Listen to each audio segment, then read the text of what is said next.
Right, let's go there. 11 terrible things that happened during ABBA KYARI'S burial. First, they broke lockdown rules by flying him from Abuja to Lagos.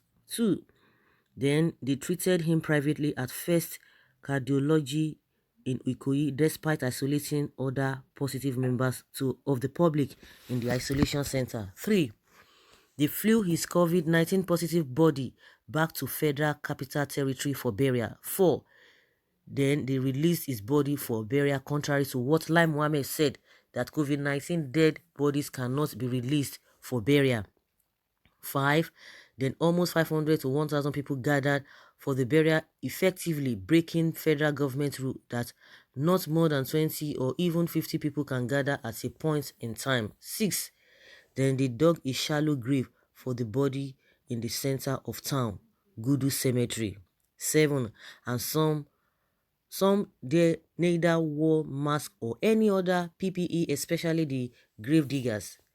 8, a man in green native without PPE even touched the body whilst helping the workers in PPE. 9, some workers in PPE were even seen touching their faces and goggles after touching the body, with some cloth visibly running the dead body under from their PPE as they lowered the body into the shallow grave. 10, and the body was buried in just white traditional robes.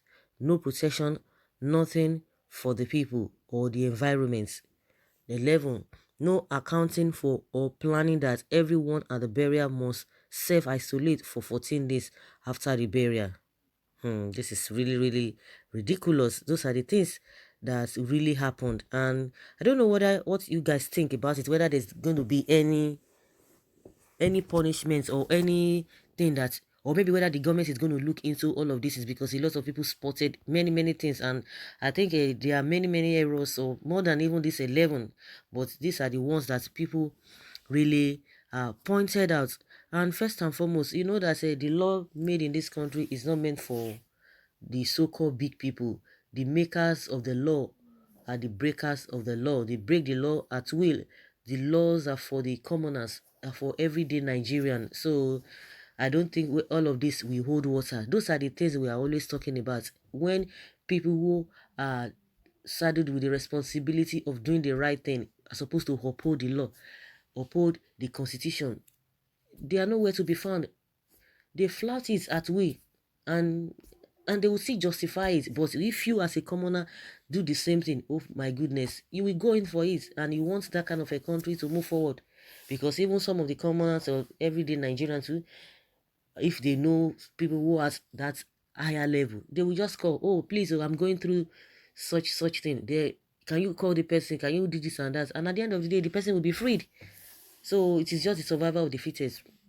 These are the things we are talking about. And in the whole world, is watching all of these things, and you expect them to take you serious. You expect the world to take you serious. Those are the little things. And it's not as if they are little things. They are really good observations. Those are the things that they think that they are little things, that they don't matter. What's the big deal about it?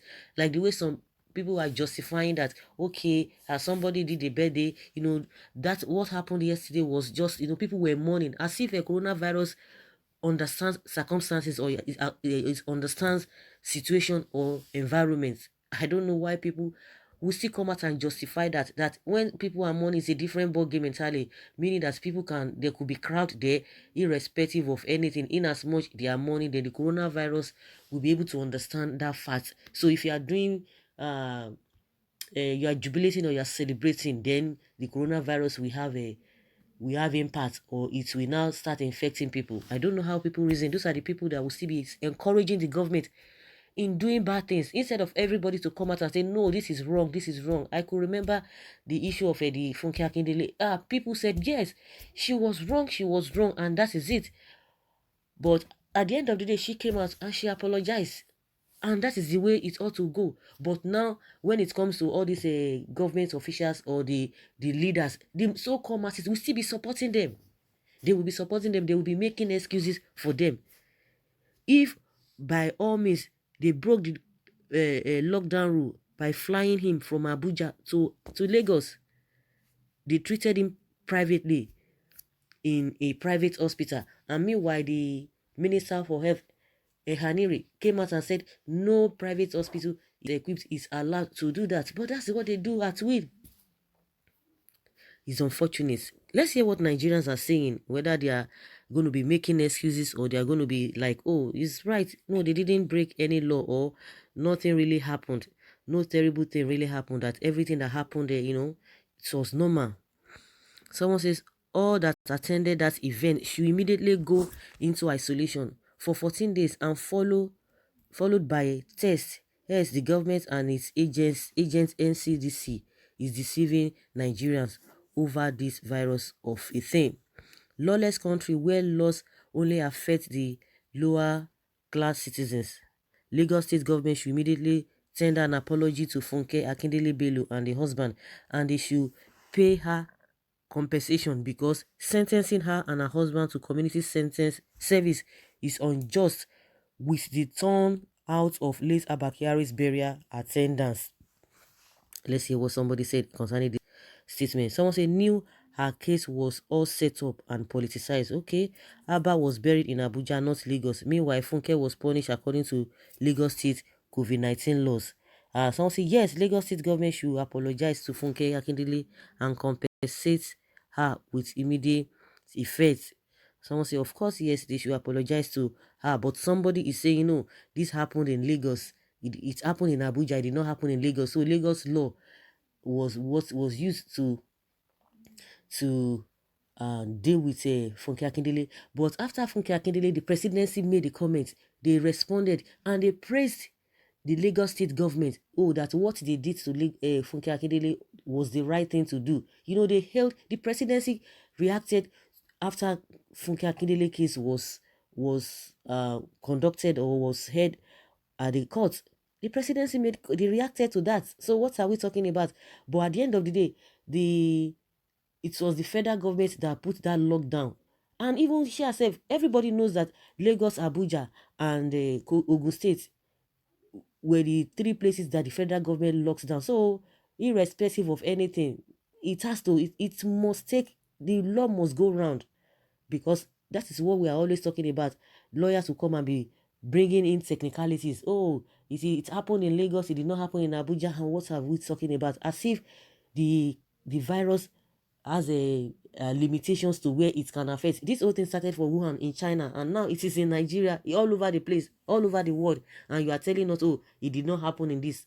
It does not know your status. It does not know whether you are a millionaire, billionaire, or you are a poor person. It does not know that, and that's where what people do not get.